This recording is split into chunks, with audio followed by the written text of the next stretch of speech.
Ал аға, демалыңыз енді.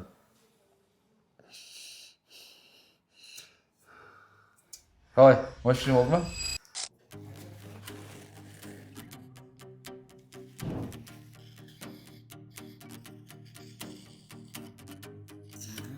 Ал аға, демалыңыз енді.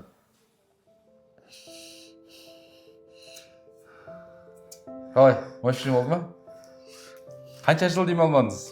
40 жыл. 40 жыл демалмадыңыз. Мәссаған. 85 жыл болған август айында. Травма алдыңыз. Травма алдым. Сол кезде сынған. Сол кезде ал деген алмаған мен.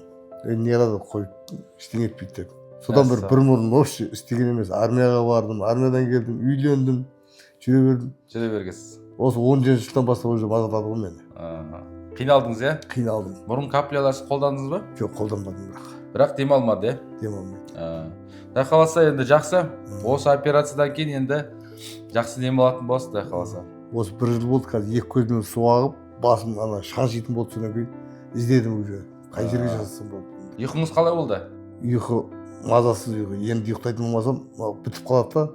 Сағат 2-3-те оянып кетемін. Иә, енді құдай қаласа жақсы ұйықтайтын боласыз. Өйткені дұрыс ұйықтамасаңыз да за рулем отырады, ұйықтап кетесіз, сондай. Болды. Тоқтап, дәрі ішіп, оны сүлік қойып, қайта сөйтіп жүріп жүрдім ғой. Негізі Өзбекстанға, мен бұны білген жоқпын мұны. Өзбекстанға не алып отқан мен? Загранпаспорт алып отқан.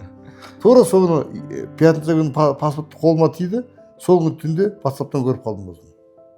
Отказ қылып, осы жаққа келді. Сразу. Онда бұйырып тұрған ғой онда. Бұйырған екен. Қолдарың жеңіл болсын. Жақсы аға. Дерт көрмесін. Бәрі жақсы болады.